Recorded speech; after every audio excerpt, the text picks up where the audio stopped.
Hi friends, welcome to my channel. Karthik ద్వారా నిజం తెలుసుకొని శివనారాయణ ఇంటికి వెళ్ళి జ్యోత్స్న చంప పగలగొట్టిన దీప, జ్యోత్స్నకి ఊహించని షాక్ ఇచ్చిన దశరథ, అసలు ఇదంతా ఎలా జరగబోతుంది అనేది ఈ వీడియోలో తెలుసుకుందాం.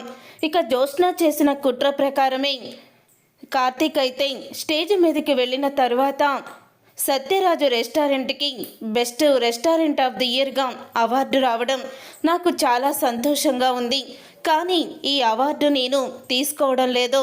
ఈ అవార్డు తీసుకునే అర్హత జ్యోత్స్న రెస్టారెంట్ సీఈఓ జ్యోత్స్న ఈ అవార్డు తీసుకోబోతుంది అని అంటూ ఉంటాడు కార్తీక్. అయితే ఇక ఆ మాట విని కార్తీక్ కుటుంబం మొత్తం, దీప అందరూ కూడా షాక్ అయిపోతూ ఉంటారు.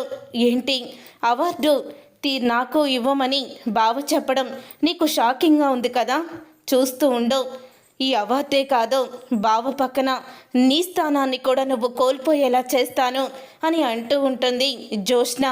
అప్పుడే ఇక దీప అయితే, ఏంటి కార్తీక్ బాబు ఎందుకు ఇలా చేశారు, ఈ జ్యోత్స్న మళ్ళీ ఏం నాటకం మొదలుపెట్టింది అని అనుకుంటూ ఉంటే, అప్పుడే ఇక అది విని పక్కనే ఉన్న కాంచన కూడా మొత్తానికి జ్యోత్స్న మళ్ళీ ఏదో నాటకం ఆడింది అని అనుకుంటూ ఉంటే, అప్పుడే శివనారాయణ జ్యోత్స్నతో అంటూ ఉంటాడు, తనకి ఇచ్చిన అవార్డుని కార్తీక్ నీకెందుకు, నీ చేతుల మీదుగానే నువ్వే అవార్డుని తీసుకోవాలని ఎందుకంటున్నాడు, ఏం చేసావు జ్యోత్స్న అని అడుగుతూ ఉంటే, ఏం చేసినా ఇప్పుడు అవార్డు మనకు వచ్చిందా లేదా అని మనమే చూసుకోవాలి కదా అని అంటూ ఉంటుంది జ్యోత్స్న.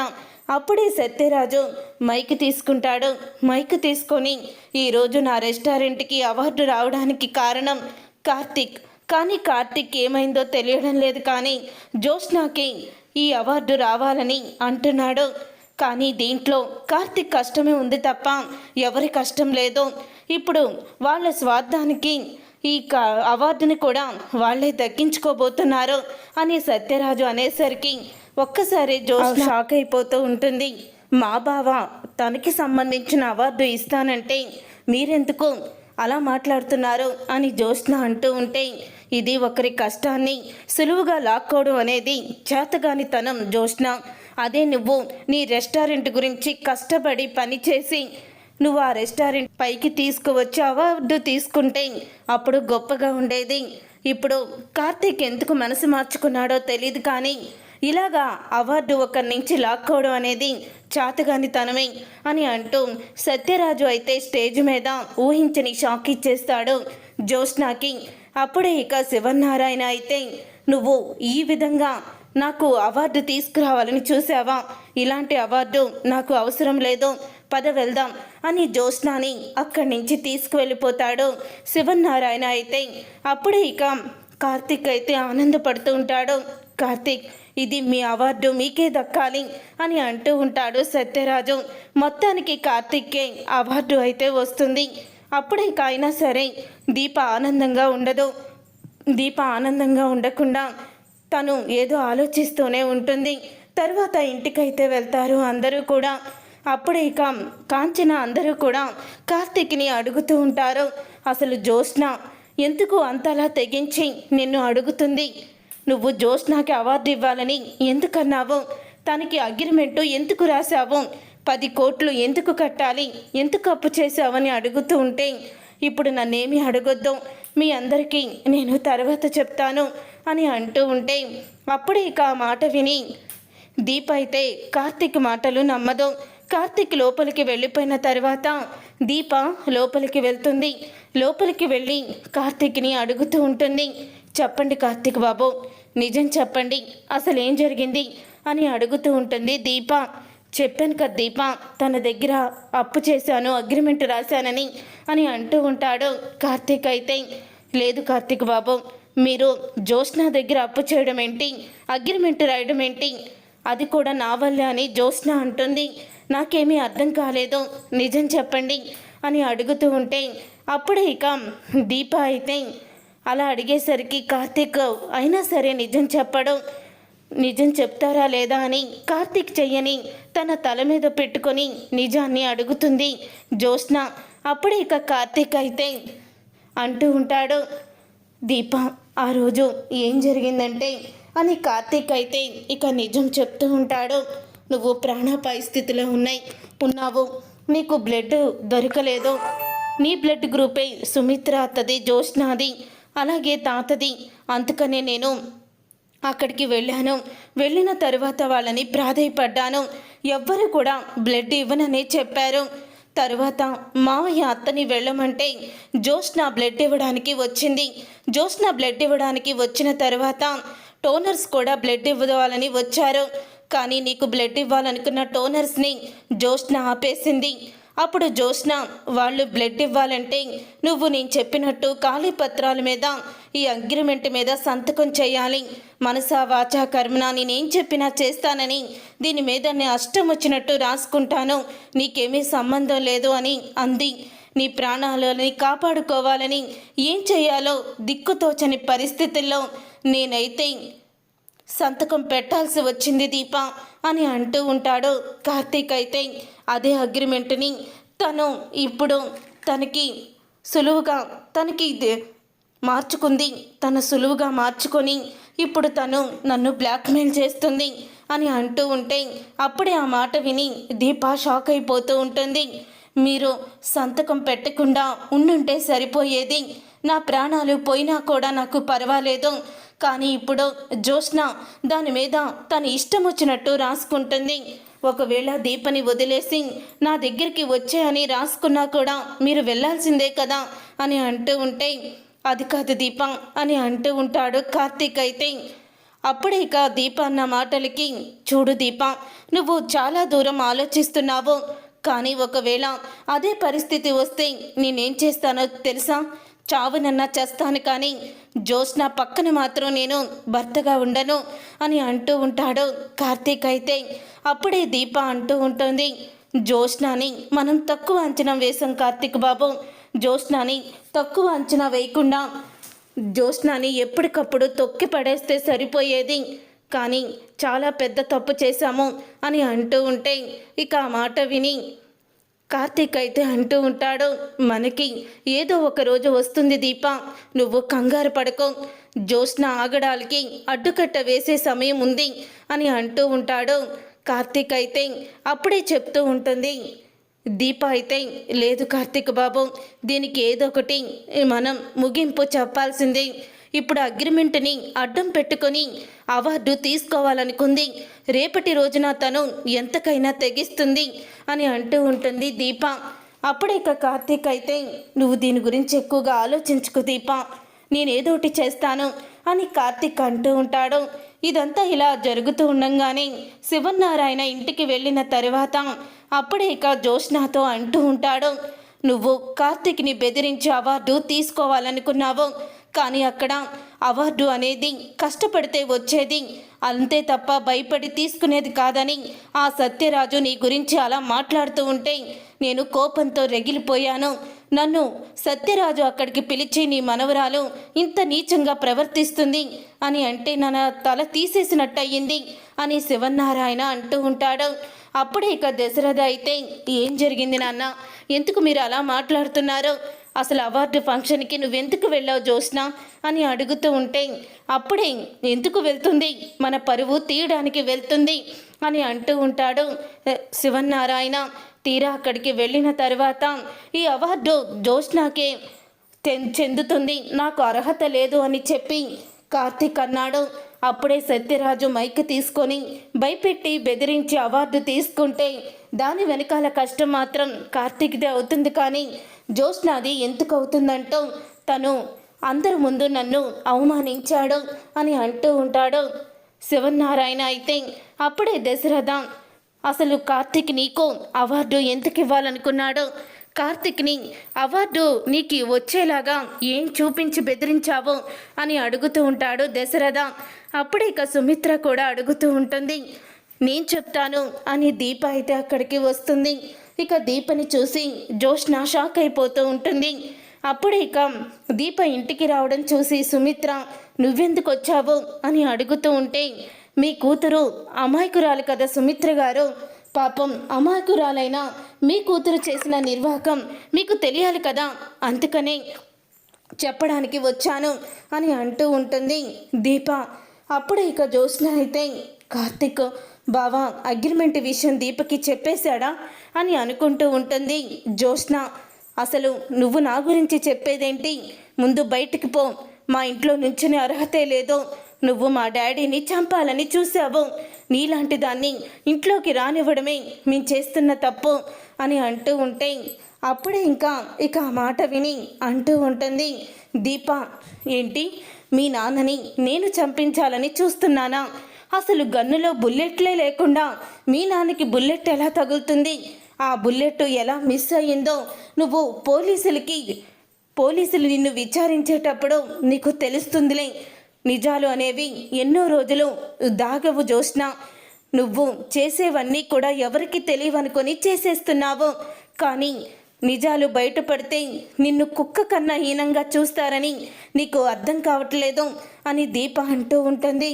అప్పుడే జ్యోత్స్న అయితే, ఏంటే మా ఇంటికి వచ్చి నిన్ను మాటలంటావా? నీకెంత ధైర్యం అని అనగానే అప్పుడే దీప జ్యోత్స్న చంప పగలగొడుతుంది. అది చూసి సుమిత్ర అయితే, నా కూతుర్నే కొడతావా అని అంటూ ఉంటుంది. ఆగండి మీరు, మీ కూతురు చెప్పే చెప్పుడు మాటలు విని ఎదుటి వాళ్ళకి మీ కూతురు చేసే ద్రోహాన్ని మీరు చూడలేకపోతున్నారు. మీ కూతురు మీ కళ్ళకి మాయపొరలు కమ్మేలా చేస్తుంది. మీ కూతురు చేతిలో ఉన్న ఆ అగ్రిమెంట్ ఏంటో ఒక్కసారి చదవండి అని అంటూ ఉంటే అప్పుడే అది జ్యోత్స్న అయితే వెనక్కి దాసేస్తూ ఉంటుంది. ఇంతలో దశరథ వచ్చి జ్యోత్స్న చేతిలో ఉన్న అగ్రిమెంట్ని తీసుకుంటాడు. అగ్రిమెంట్ని తీసుకొని చదువుతాడు. మనసా వాచా కర్మన జ్యోత్స్న చెప్పింది నేను చేస్తాను అని కార్తీక్ సంతకం పెట్టిన అగ్రిమెంట్ చూసి షాక్ అయిపోతూ ఉంటాడు దశరథ. అసలు ఇదంతా కూడా ఎందుకు చేసింది? కార్తీక్ ఎందుకు నీ దగ్గర ఇలా సంతకం పెట్టాడు అని అడుగుతూ ఉంటాడు దశరథ. అయితే అప్పుడే దీప చెప్తూ ఉంటుంది. తనేం చెప్తుంది దశరథ గారు? నేను చెప్తాను వినండి. తను నాకు బ్లడ్ ఇవ్వడానికి వస్తున్నానని మీ ముందు ఒక మానవతావాదం ఉన్నట్టు మంచి వ్యక్తిలాగా నటించి హాస్పిటల్కి వచ్చి నాకు బ్లడ్ ఇవ్వడానికి వచ్చిన డోనర్స్ని కూడా ఆపేసి నా భర్త కార్తీక్ని బెదిరించి, ఒకవేళ ఈ బ్లడ్ ఇవ్వకపోతే నీ భార్య చనిపోతుంది, నీకు బ్లడ్ కావాలి, నీ భార్య బతకడానికి డబ్బు కావాలి, రెండు కూడా నా దగ్గర ఉన్నాయి, నువ్వు ఈ ఖాళీ పత్రాల మీద సంతకం పెట్టు, దీని మీద నేను ఏదైనా రాసుకుంటాను అని నా భర్తని బెదిరించింది. నా ప్రాణాలు ఎక్కడ పోతాయో అని నా భర్త ఆ రోజు సంతకాలు అయితే పెట్టేశాడు. ఆ పెట్టేసిన సంతకాలని ఈ జ్యోత్స్న ఇప్పుడు తనకి అవకాశం వచ్చినప్పుడు వల్ల ఇలా వాడుకుంటుంది. సత్యరాజు కంపెనీ నుంచి, రెస్టారెంట్ నుంచి దూరం అయ్యి తన రెస్టారెంట్కి రావాలని, అవార్డు తనకే ఇవ్వాలని అన్నీ కూడా తను బెదిరిస్తుంది. ఇదే మీ జ్యోత్స్న గొప్పతనం అని అంటూ ఉంటుంది దీప. ఆ మాట విని అందరూ కూడా జ్యోత్స్న వంక కోపంగా చూస్తూ ఉంటారు. ఇంతేకాదు, మీ కూతురు ఎంతకి దిగజారిపోయిందో తెలుసా సుమిత్ర గారు? నా భర్త మీ దగ్గరికి నన్ను కాపాడమని వస్తే భార్య కోసం ఇంతగా దిగజారిపోయావా అని నా భర్తని తాతయ్య గారు అన్నారట. మరి మీ మనవరాలు చేసేదేంటి? ప్రాణాపాయ స్థితిలో ఉన్న వాళ్ళ ప్రాణాలతో చెలగాటమాడుతూ తనకు సొంతం చేసుకోవాలని మనుషులని స్వార్థంగా ఆలోచించి ఎదుటివారు ప్రాణాలు పోయినా కూడా లెక్కలేదు. ఎదుటి వాళ్ళ ప్రాణాలు పోవడంలోనే ఆనందం వెతుక్కుని మీ మనవరాలు మరి ఎంతకి దిగజారిపోయింది శ్రీవన్నారాయణ గారు అని అడుగుతూ ఉంటుంది దీప. అయితే శివన్నారాయణ్ని అప్పుడే దీప మాటలకి శివన్నారాయణ షాక్ అయిపోతూ ఉంటాడు. నా కూతురు ప్రాణాపాయ స్థితిలో ఉందంటే అప్పుడు కూడా నాటకాలే అని చెప్పారు. కానీ మీ మనవరాలు నా దగ్గరికి వచ్చి 50 లక్షలు నీ కూతుర్ని కాపాడడానికి ఇస్తాను, మా బావని నా సొంతం చేస్తున్నానని, విడాకులు ఇస్తున్నానని విడాకుల పత్రాల మీద సంతకం పెట్టని, అప్పుడు కూడా నా కూతురు ప్రాణాపాయ స్థితిలో ఉన్నప్పుడు కూడా ఇది బేరాలాడింది.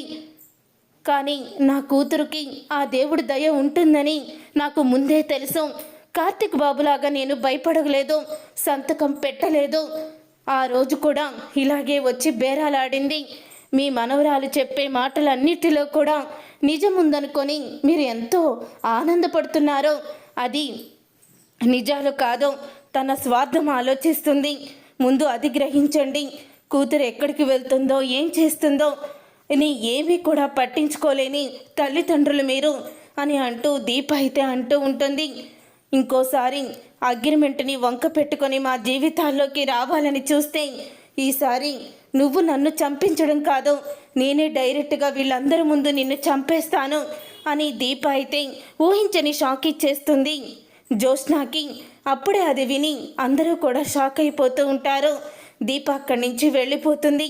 అప్పుడే ఇక దశరథ అయితే నువ్వు అసలు నా కడుపున ఎలా పుట్టావు నువ్వు అని అంటూ ఉంటాడు. దశరథ డాడీ అవతల హాస్పిటల్లో ప్రాణాపాయ స్థితిలో ఉంటే నువ్వు వాళ్ళని చూసి నీ స్వార్థాన్ని ఆలోచించుకుంటూ నీ కోరికలు తీర్చుకోవాలని చూస్తున్నావా? అసలు నీకు బుద్ధుందా అని అడుగుతూ ఉంటాడు. అప్పుడే పారిజాతం దీప ఏదో వచ్చి చెప్తుందని నువ్వు కూడా ఏంటి దశరథ అలా మాట్లాడుతున్నావు జ్యోత్స్న గురించి అని అడుగుతూ ఉంటే అప్పుడే ఇక దశరథ ఆపు పిన్ని, కొంచెం నీ సావాసం వల్లే జ్యోత్స్న ఇలా తయారయ్యింది. జ్యోత్స్న చేసే ప్రతి పనిలో కూడా నీ హస్తం ఉందని నాకు బాగా తెలుసు. జ్యోత్స్న ఇప్పటికే నా చేయి జారిపోయిందని నాకు అనిపిస్తుంది. సుమిత్ర, నీ కూతురు నీ దగ్గర మంచిదానిలా నటిస్తూ తనకు తానే ఇప్పుడు ఎంత పని చేసిందో నువ్వే చూసావు కదా. ఏ అగ్రిమెంట్ని చూసి జ్యోత్స్న కార్తీక్ని నిలదీస్తుందో, కార్తీక్ని బెదిరిస్తుందో, ఇప్పుడు అదే అగ్రిమెంట్ని నీ కళ్ళ ముందే చింపేస్తున్నాను జ్యోత్స్న అని అంటూ అగ్రిమెంట్ని చింపేస్తాడు.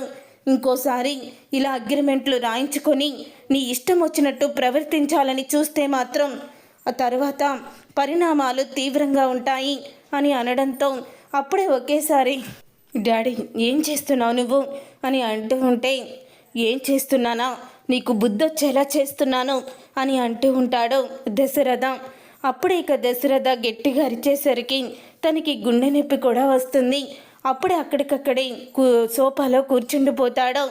డాడీ అని అంటూ ఉంటే నువ్వు నాతో మాట్లాడొద్దు, నువ్వు చేసిన పనికి నాకు చాలా కోపం వస్తుంది. సుమిత్ర, జ్యోత్స్నాని ఎలాగ నువ్వు మార్చుతావో నాకు తెలీదు.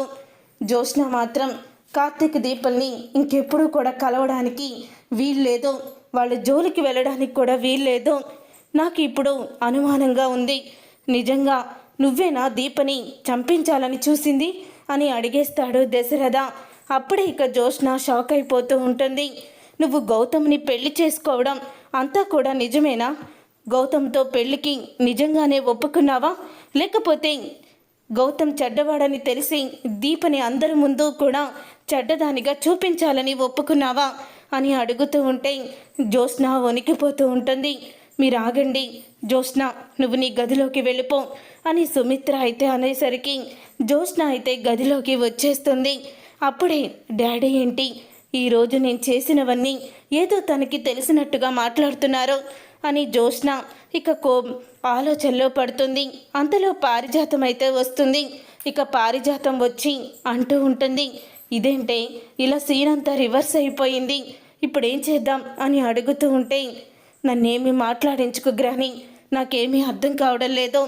ఒకేసారి దీప రెచ్చిపోయి ఇలా వస్తుందని నేను ఊహించలేదు, నేను ఊహించినట్టుగా ఇప్పుడు జరిగింది అని అంటూ ఉంటే కొన్నిసార్లు మనం ఊహించినట్టుగానే జరుగుతూ ఉంటాయి అని అంటూ ఉంటే ఇక ఆ మాట విని అప్పుడే ఇంకా అంటూ ఉంటుంది పారిజాతం, కొన్ని రోజులు నువ్వు సైలెంట్గా ఉండడమే కరెక్ట్ అని నేను అనుకుంటున్నాను. కొన్ని రోజులు నువ్వు మారినట్టు వీళ్ళకి కనిపించాలి, అప్పుడే నీ గురించి వాళ్ళేమీ కూడా ఆలోచించకుండా ఉంటారు, అర్థమవుతుందా అని అంటూ ఉంటుంది పారిజాతం. అంత తేలిగ్గా నేను కార్తీక్ బావని ఎందుకు వదిలేస్తాను గ్రాని, వీళ్ళ మనసులు మార్చి మంచిదానిలా నటిస్తూనే తర్వాత ఏం చేయాలో మొత్తం ఆలోచిస్తాను అని అంటూ ఉంటే అప్పుడే ఇక పారిజాతం, నీకెన్ని చెప్పినా ఈ మధ్య నువ్వు మాట వినిపించుకోవడం లేదు, ఇక నీ ఇష్టం, తర్వాత ఏం జరిగినా మాకైతే సంబంధం లేదు అని అంటూ చెప్తూ ఉంటుంది. పారిజాతం అయితే చూసారుగా ఫ్రెండ్స్, రాబోయే కథలో ఖచ్చితంగా ఇలాగే జరగబోతుంది. మరి ఇలాగే జరగాలని మీరైతే కోరుకుంటున్నారా? అయితే వీడియోని తప్పకుండా లైక్ చేసి ఛానల్ని సబ్స్క్రైబ్ చేసుకొని పక్కనే ఉన్న గంట సింబలపై ఆలని క్లిక్ చేయండి. అప్పుడే మేము పెట్టే ప్రతి వీడియో మీరు మిస్ కాకుండా చూసేవచ్చు.